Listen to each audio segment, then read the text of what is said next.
Good morning সবাইকে। আবার একটা নতুন ব্লগে সবাইকে স্বাগত জানাচ্ছি। আজকে আমরা আবার একটা নতুন ট্রিপের উদ্দেশ্যে বেরিয়ে পড়েছি। এই যে আমাদের বাইক একদম রেডি হয়ে গেছে, আর হেলমেট সমস্ত কিছু এখানে আছে। এখন জাস্ট কাবেরী বের হয়ে গেলেই আমরা এখান থেকে বেরিয়ে যাব। এখন আমরা কোথায় যাচ্ছি, কোথায় কোথায় যাব, সেটা সব আস্তে আস্তে জানা যাবে এবং রাস্তায় চলতে চলতেই সমস্ত কিছু বলবো।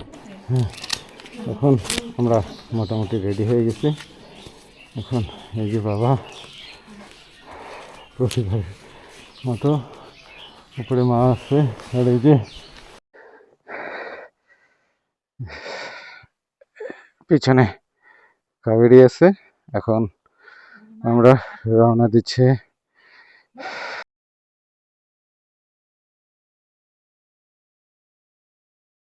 এটা আমাদের শহরের গেট, আর এই যে এখানে বুড়ি মাতা মন্দির আছে আমাদের শহরে ঢোকার মুখেই।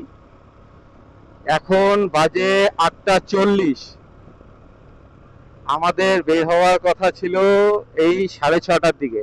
সেখানে 2 ঘন্টার উপরে আমাদের লেট, যেটা প্রতিবারই হয়। তাই এবারও আমাদের সেই লেট দিয়েই আমরা আমাদের জার্নি শুরু করলাম। ট্রিপটায় কি কি আছে সেটা যদিও এখনই পুরোটা বলা যাবে না, কারণ ট্রিপে তো অনেক কিছুই থাকে, কিন্তু শেষ পর্যন্ত হয় অন্যরকম কিছু। তা সেই জন্য ধাপে ধাপে এক একটা বলা হবে।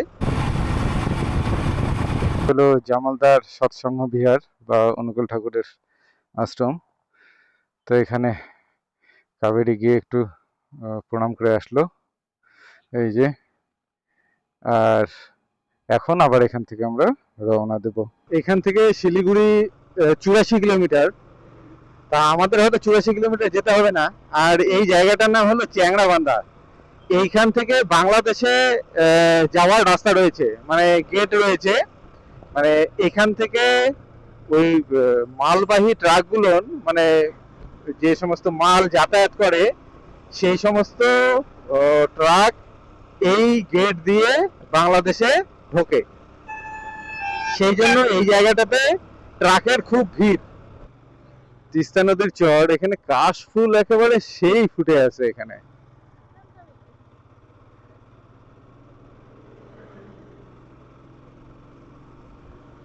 এই কাশফুলের এটা এখন শেষের দিক। তা এখন এই যে কাশফুলটা একদম সাদা ধবধবা, একদম পশমের মতো হয়ে আছে, মানে তুলোর মতো। আর তারপরে এর পরেই আবার এটা ঝরে পড়ে যাবে অল্প কয়েকদিনের মধ্যেই। এই যে আমরা এখন হাইওয়েতে এসে উঠছি। এই যে জলপাইগুড়ি বাঁ দিকে, মানে জলপাইগুড়ি বা শিলিগুড়ি, এটা হবে বাঁ দিকে। তার মানে আমাদের এখন এই যে বাঁ দিকে দেখতে হবে।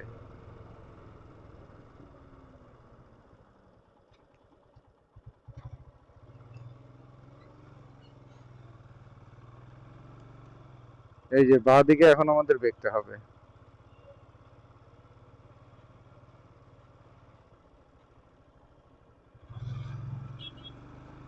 দেখে এখন এই যে এই হাইওয়েতে এসে উঠলাম। এটা হলো 27 নম্বর জাতীয় সড়ক। এখান থেকে শিলিগুড়ি 57 কিলোমিটার। তা শিলিগুড়ি অবধি আমাদের যেতে হবে না, তার আগেই আমাদেরকে বাঁদিকে বেঁকে যেতে হবে।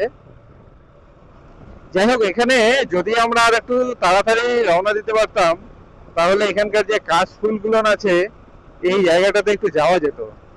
যে এখন আমরা তিস্তা নদীর উপর দিয়ে যাচ্ছি। এটা হলো তিস্তা ব্রিজ। জল এর আগে তো প্রচন্ড বেড়ে গিয়েছিল আর কি। এই যে কিছুদিন আগে যখন নিম্নচাপের বৃষ্টিটা হলো, তাই এখনো নদীর প্রায় এপার থেকে ওপার পর্যন্ত জল আছে। মাঝখানে জল এখন অনেক কমে গেছে, তার ফলে চরগুলো আস্তে আস্তে ভেসে উঠছে।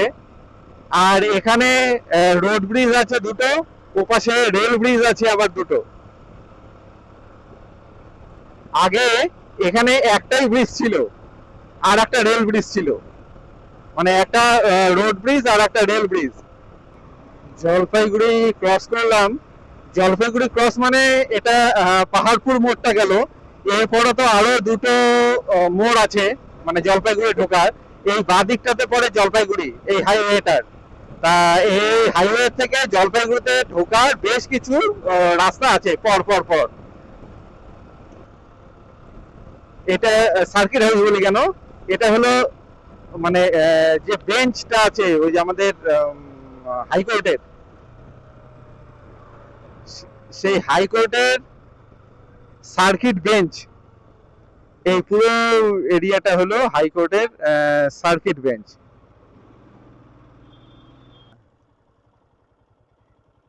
এই দিকের রাস্তাটা দিয়ে আমাদেরকে যেতে হবে।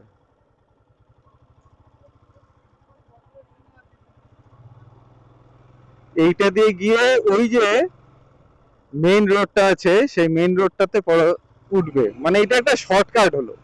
মানে অল্প কিছু দূর এটা একটা শর্টকাট হলো। এমনি রাস্তাটা চওড়া আছে, এদিকটা দেখি বাসও যাতায়াত করছে। এইখানে এই একটা জিনিস যে যে জায়গাগুলো কেনা হয়েছে মানে ঘিরে দেওয়া আছে, তার মানে সেই জায়গাগুলো কেউ মানে কিনেছে। এইবার সেই জায়গাগুলোর ভেতরেই একমাত্র কাশফুল ফুটে আছে। তা এটা একটা অদ্ভুত। অথচ বাকি যে জায়গাগুলো আছে তার আশেপাশের সেই জায়গাগুলো কিন্তু কাশফুল নেই।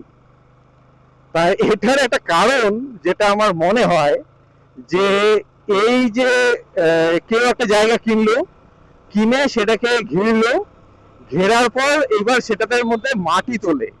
তা আমার মনে হয় এই সবগুলোর মাটি ওরা মানে প্রত্যেকটা যে এই যে জায়গাগুলো ভরাট করার যে মাটি সেগুলো সব নদীর থেকে নিয়ে আসে। আর এই একমাত্র নদীর মধ্যেই এই কাশফুলগুলো ফোটে, মানে নদী বা নদীর পাড়ে বা চরে। তা আমার সেটাই মনে হচ্ছে যে ওখান থেকেই এই কাশফুলের বীজগুলো এখানে আসে। ওই যে হাইওয়েটা দেখা যাচ্ছে ওই হাইওয়েটাতেই উঠবো, কিন্তু ওর মাঝখানে এই জায়গাটার অবস্থা খুব খারাপ। এটা যে ফুলবাড়ির মেইন চৌপতিটা আছে সেটাকে অ্যাভয়েড করার জন্য, সেটার ভিড়টাকে অ্যাভয়েড করার জন্য এবং অল্প কিছু দূর শর্টকাটও হয়, তার জন্যই এই রাস্তাটা ব্যবহার করা হয়।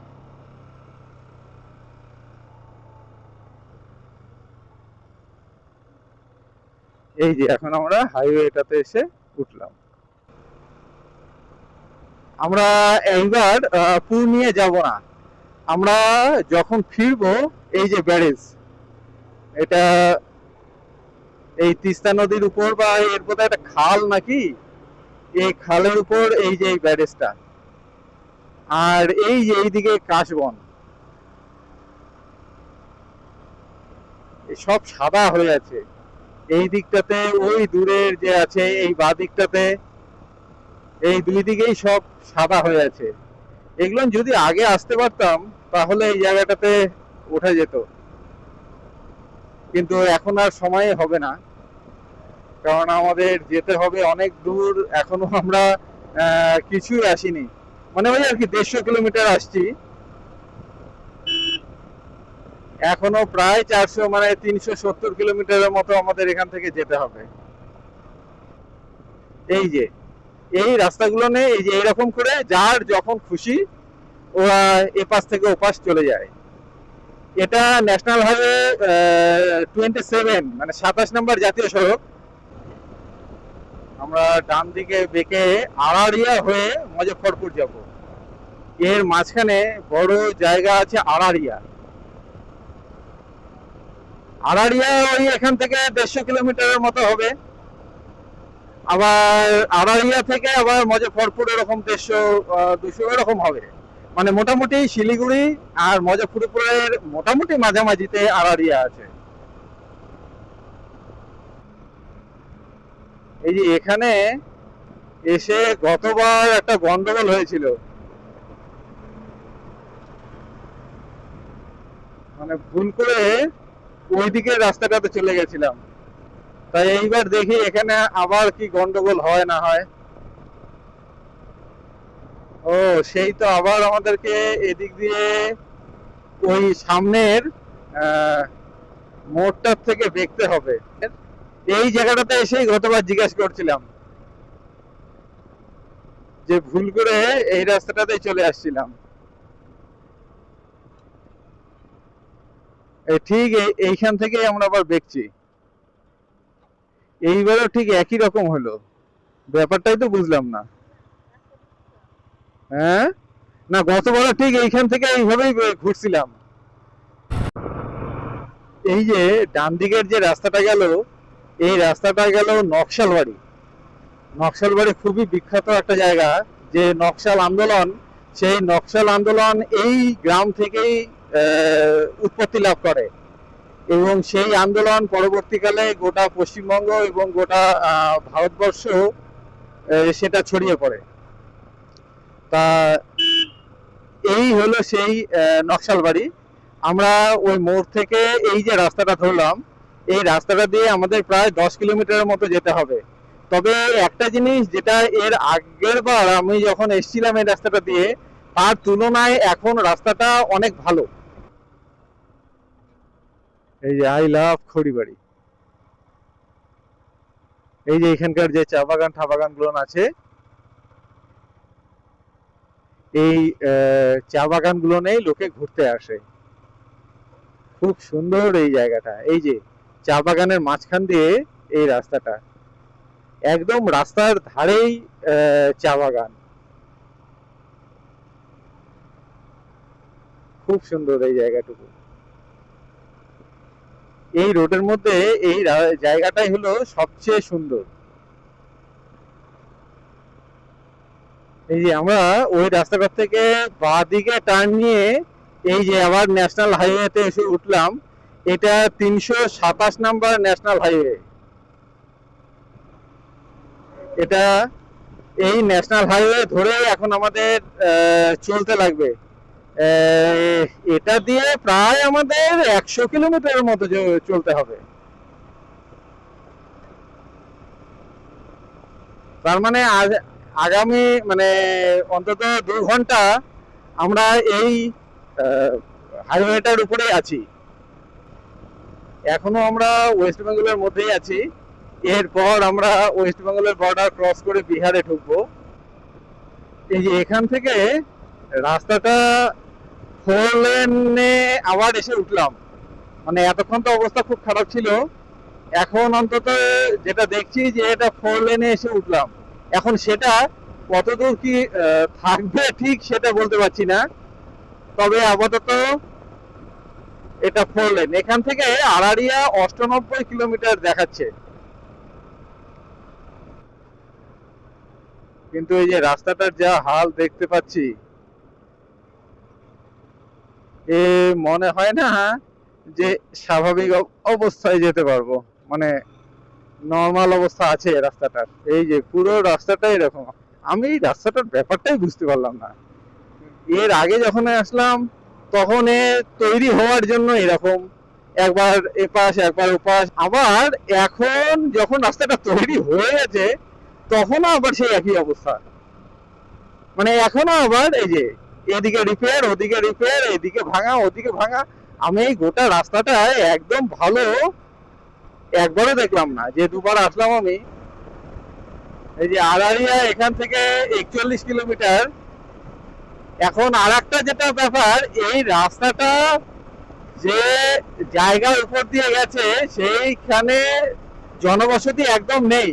তার ফলে এখানে যে খাবার, যে হোটেল ফোটেল বা রেস্টুরেন্ট কোনো থাকবে সেরকম কিছু না। আর অল্প কিছু আছে, তা সেগুলো একদম লোকাল টাইপের, যেগুলো না হয় সেরকম টাইপের আছে।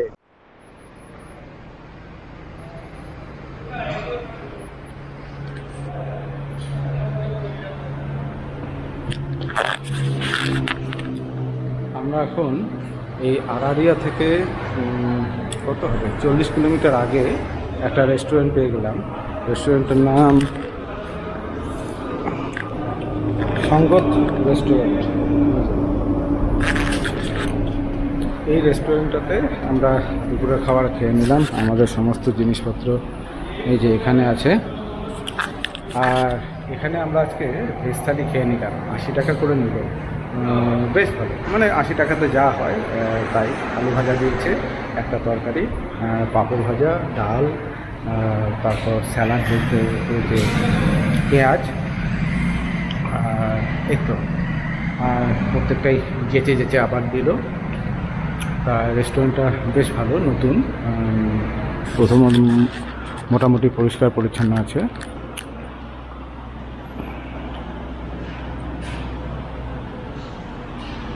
আর এই যে কাবেরী,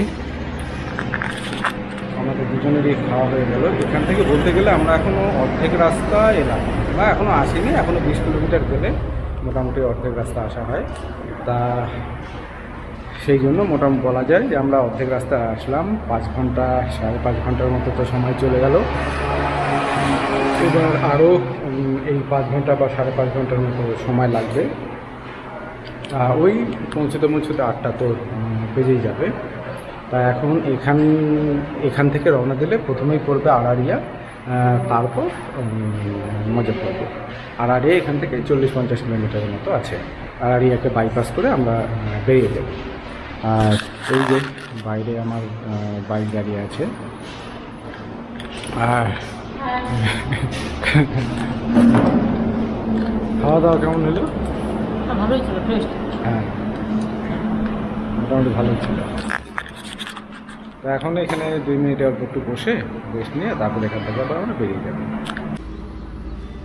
এই যে এই রেস্টুরেন্টটাতে আমরা খাওয়া দাওয়া করলাম, এই যে ফোন নম্বর, আর হচ্ছে এই যে হাইওয়ের পাশেই একদম। এখন আমরা এখান থেকে বেরিয়ে যাচ্ছি।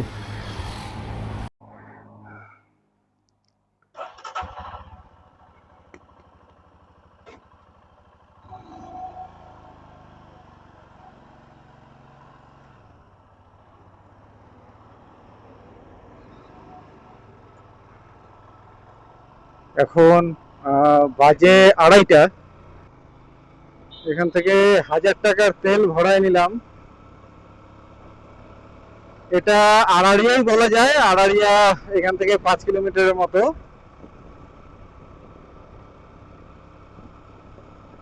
তেল অনেকক্ষণ আগেই রিজার্ভে পড়ে গিয়েছিল। তা কিন্তু ব্যাপারটা হচ্ছিল যে এর মাঝখানে যতগুলো পেট্রোল পাম্প দেখলাম সবগুলো রাস্তার ওই সাইডে, ডান সাইডে। তা সেই জন্য ওই অনেকটা দূর ঘুরে তারপর আবার ওই পেট্রোল পাম্পে যেতে লাগতো। তাই এই করতে করতে প্রায় 30 কিলোমিটারের মতো আসার পর এই পেট্রোল পাম্পটা পেলাম। তো যাই হোক, এখানে ট্যাঙ্ক ফুল করে নেওয়া হলো। তা তাতে আজকে তো জার্নি পুরোটাই কমপ্লিট হয়ে যাবে। এইদিকে এসে রাস্তাটাকে একটু ভালো মনে হচ্ছে, যে বেশ কিছুক্ষণ ধরে রাস্তাটা মোটামুটি একই রকম, এবং এখানে রাস্তাটাকে সরস মনে হচ্ছে। মানে এর মধ্যে পিচের কালার ঠালার বা পিচগুলো বেশ সতেজ মনে হচ্ছে, মানে ওদের তুলনায়। তবে এই সময় কাশফুল, বাপরে বাপ! এই যে বন্যাটা যেটা হলো না, এর ফলে এই যে এই নদীটার এইখানে দেখলে বোঝা যাবে, এই যে চারদিকে যে কাশফুল ঠাসফুল, মানে চরগুলো সব ডুবে গেছে। এই যে চরগুলো সব ডুবে গেছে। মুজফ্ফরপুর 245 কিলোমিটার, ডান দিকে হবে। মুজফ্ফরপুর 245 কিলোমিটার।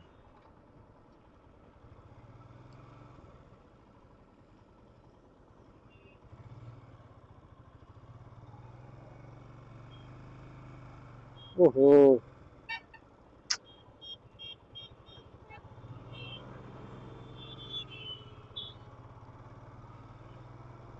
এই যে এখন এই রাস্তা ধরে মোটামুটি চলতে হবে। এখন আমরা এই রাস্তার মাঝখানে দাঁড়িয়ে আছি। এখান থেকে মুজফ্ফরপুর আর 190 কিলোমিটারের মতো।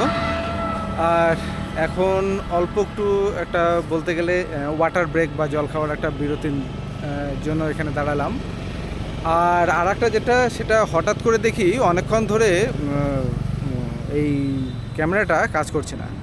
তা তখন সেটা চেক করার জন্য যখন নামার পর এখন দেখি যে এটার ব্যাটারি ড্রেন হয়ে গেছে, মানে ব্যাটারি শেষ হয়ে গেছে। কিন্তু এদিক দিয়ে দেখাচ্ছিল যে ব্যাটারি অনেকক্ষণ ধরে চলবে, প্রায় 4 ঘন্টার মতো। 4 ঘন্টা তো নয়, এটা 2 ঘন্টা বা আড়াই ঘন্টা। কিন্তু এর মাঝখানেই যে ব্যাটারি এইভাবে শেষ হয়ে যাবে সেটা তো ভাবতেই পারিনি। তা যাই হোক, এখন আবার অন্য ব্যাটারি ভরিয়ে দেওয়া হলো। আর এখন আশা করি যে এখান থেকে একদম পুরোটাই চলে যেতে পারবো। আর এই যে ম্যাডাম এখানে দাঁড়িয়ে আছে, কি এই গাছটাকে স্ক্যান করে দাও তো। কোনটাকে? এই যে যেটা আছে, আচ্ছা দেখি এখন এই গাছটার কি নাম সেটা এখন দেখতে লাগবে। অপমার দেখো। আর এটা দেখে অল্প একটু জল টল খেয়ে আমরা বেরিয়ে পড়ব। আর এখানে এই যে আমাদের বাইক,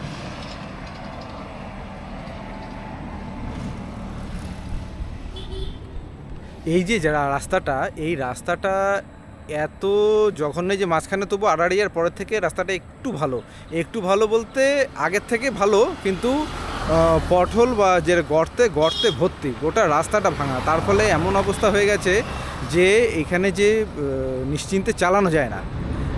কারণ মাঝে মধ্যেই না, গোটা রাস্তাটা জুড়েই ছোট ছোট গর্তেতে এগুলো ভর্তি আছে। তার ফলে খুব সতর্কভাবে ধীরে ধীরে চালাতে লাগে। দেখি এখন সূর্য ডোবার আগে যতদূর চলে যাওয়া যায় ততদূর এখন বেরিয়ে যাব। তাহলে জল টল খেয়ে এখন আমরা এখান থেকে বেরিয়ে যাব, আবার দেখা হচ্ছে রাস্তায়। এই যে এই জায়গাটাতে প্রচন্ড ভিড়, এই হাইওয়ের উপরেই এদের লোকাল মার্কেট, মানে বাজার বসছে। আর সেই বাজারে সমস্ত ধরনের জিনিস বিক্রি হচ্ছে। আমার মনে হচ্ছে যে সামনে তো ছট পূজা আছে, যদিও এখনো অনেকটা দেরি,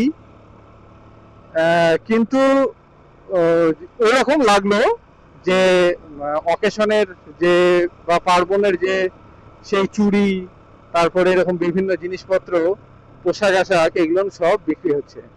তার ফলে প্রচন্ড ভিড় এই জায়গাটা।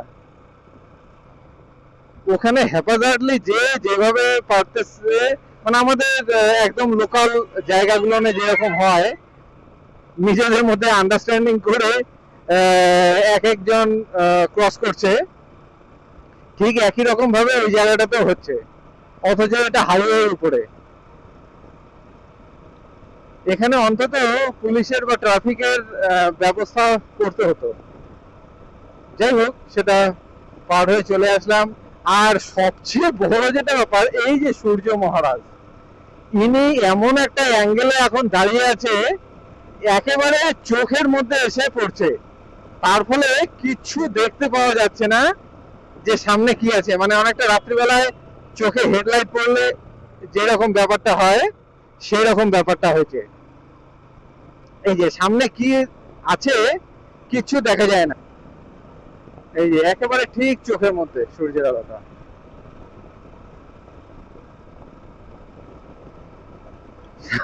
সামনে কিচ্ছু দেখা যায় না।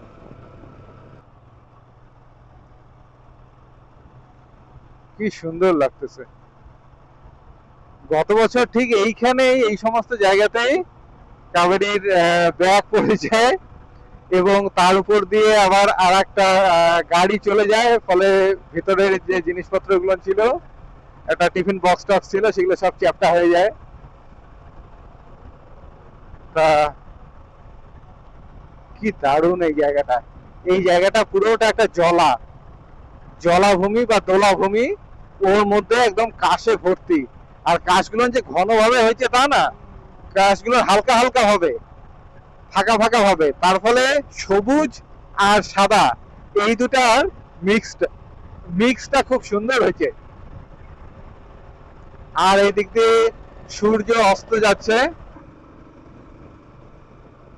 এই যে এই নদীর উপর যে ব্রিজটা, এই ব্রিজটার মধ্যে যে পোলগুলো আছে, সেই পোলগুলো সব কি সুন্দর ট্রাই কালারে রাঙানো আছে। মানে লাইট, আর এই যে পাখিগুলো সব যাচ্ছে, আর এদিক দিয়ে সূর্য অস্ত যাচ্ছে।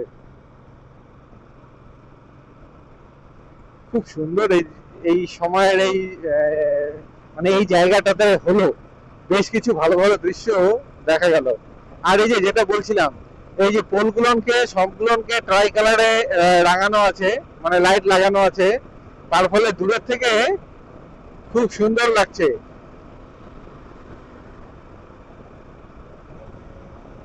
আর ব্রিজের এই ফাঁক দিয়ে যে সূর্যটা দেখা যাচ্ছে, আর ওদিকে যে ইলেকট্রিকের যে টাওয়ার গুলো, বড় বড় যে টাওয়ার গুলো আছে, সেই টাওয়ার গুলোর ফাঁক দিয়ে সূর্য, ওটাও বেশ সুন্দর লাগছে।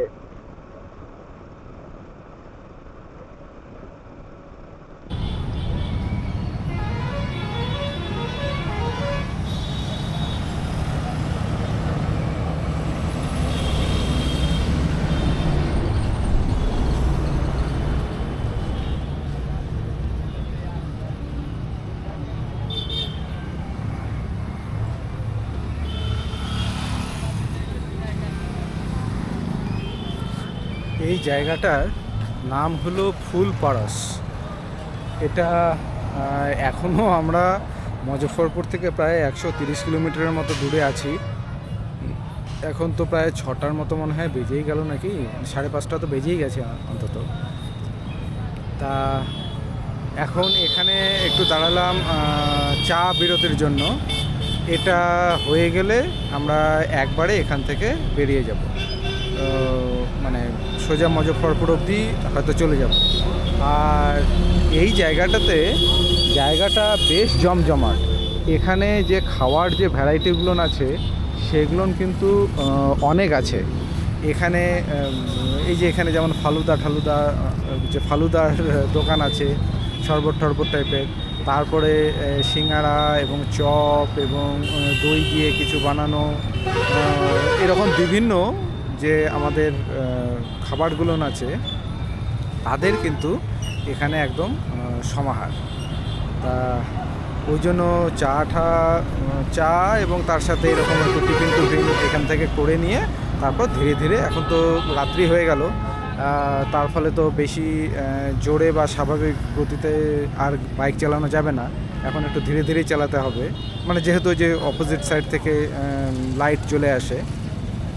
তা সেই জন্য এখন এখানে টিফিন করে তারপর আমরা ধীরে ধীরে মুজফ্ফরের উদ্দেশ্যে চলে যাব। এখন একটু তো লেট হয়েই গেল, এখন দেখা যাক কি হয়, কটার সময় গিয়ে পৌঁছই। দিকটাতে রাস্তাটা অনেকটা এখন ফাঁকা হয়ে গেল।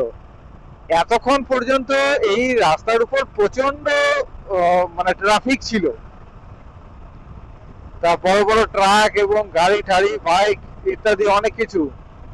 কিন্তু এই যে এখন দেখছি যে এই ট্রাফিকটা এখন অনেকটা কমে গেল, এখন রাস্তাটা বেশ ফাঁকা ফাঁকা। এটা একদিক দিয়ে ভালো, একদিক দিয়ে আবার খারাপ। মানে ভালোর দিক থেকে ট্রাফিক নেই, মোটামুটি একটু নিশ্চিন্তে চলা যাবে। আর খারাপের দিক থেকে লাগে তখন একটু একা একা লাগে, মানে ফাঁকা ফাঁকা সবকিছু মনে হয় যে অনেক রাত হয়ে গেল বা জায়গাটাকে সব ফাঁকা। আর যখন প্রচন্ড ট্রাফিক থাকে তখন মনে হয় যে না, চারদিকে সব লোক আছে, সব ঠিকঠাক চলছে, এরকম একটা ব্যাপার হয়। তা আমরা এই 24 কিলোমিটার বা তারও কম হয়তো এখন আছে যেতে, আর খুব বেশি হলে 20 মিনিট মতো সময় লাগবে, 20-25 মিনিট। তবে রাত্রিবেলায় দিনের বেলা যেমন প্রাকৃতিক একটা সৌন্দর্য আছে এই জায়গাগুলোর বা যে কোনো জায়গার, আবার রাত্রিবেলায় এই যে এখন এই যে আধুনিক যে লাইট হওয়ার ফলে, এই যে রঙিন সমস্ত লাইট হওয়ার ফলে যে হোটেল বা রেস্টুরেন্ট গুলো থাকে রাস্তার পাশে, সেগুলো এত সুন্দর করে লাইট দিয়ে সাজিয়ে দেয়, মনে হয় যেন একটা অন্য জগতে বা কল্পলোকে চলে আসছি। আজকে এটা কিন্তু নেক্সট ডে, মানে গতকালকে রাত্রে আমরা 8টার মধ্যে মোটামুটি এই মুজফ্ফরপুরে ঢুকে যাই, কিন্তু হোটেল পেতে আমাদের খুব সমস্যা হয়ে যায়। আমরা মুজফ্ফরপুরের বাইরেই হোটেল পাওয়ার চেষ্টা করেছিলাম, কিন্তু সেখানে যে একটা হোটেল দেখলাম রুমের একটা সমস্যার জন্য সেখানে আর ঢোকা হয়নি। তারপর নেক্সট হোটেল খুঁজতেই আমরা আস্তে আস্তে মুজফ্ফরপুরের শহরের মধ্যে ঢুকে যাই, এবং এই প্রচণ্ড ভিড়ের মধ্যে বা জ্যামের মধ্যে প্রায় ঘন্টাখানেকের উপর আমরা খোঁজাখুঁজির পরে একটা হোটেল পাই, এবং যে হোটেলে এখন আছি তা এর রেটও তুলনামূলকভাবে বেশি, আর এমনি ঠিকঠাক আছে, পরিষ্কার পরিচ্ছন্ন আছে, আর শহরের একদম কেন্দ্রে। আর সেইখানে ওই হোটেল পাওয়ার পরেই আস্তে আস্তে আমাদের লেট হয়ে যায়, সেই 10টার মতো বেজে গেল, 9:30 10টার মতো। সেইখানে আমরা যে করব পরে আর ভিডিওটা ক্লোজ করতে পারিনি। পরে এর সামনেই একটা রেস্টুরেন্ট আছে, সেখান থেকে আমরা খেয়ে নিলাম, খেয়ে নিয়ে আমরা তারপর শুয়ে পড়ি। এই জন্য ভিডিওটা আমাদের ক্লোজ করা হয়নি। তা এই হলো আমাদের আজকে, মানে গতকালকে আমরা যে রুমটাতে ছিলাম সেই রুমটা। এখানে এই যে একটা কুলার আছে, এখানে এসি নেই, এখানে কুলার আছে। এই হলো রুম, এই যে, আর এরকম। তা এই রুমে এসেই আমরা গত রাত্রে ছিলাম। তা সেই জন্য এই ভিডিওটা আজকের মতো এখানেই শেষ করছি। দেখা হবে নেক্সট ব্লগে, ততক্ষণের জন্য টাটা।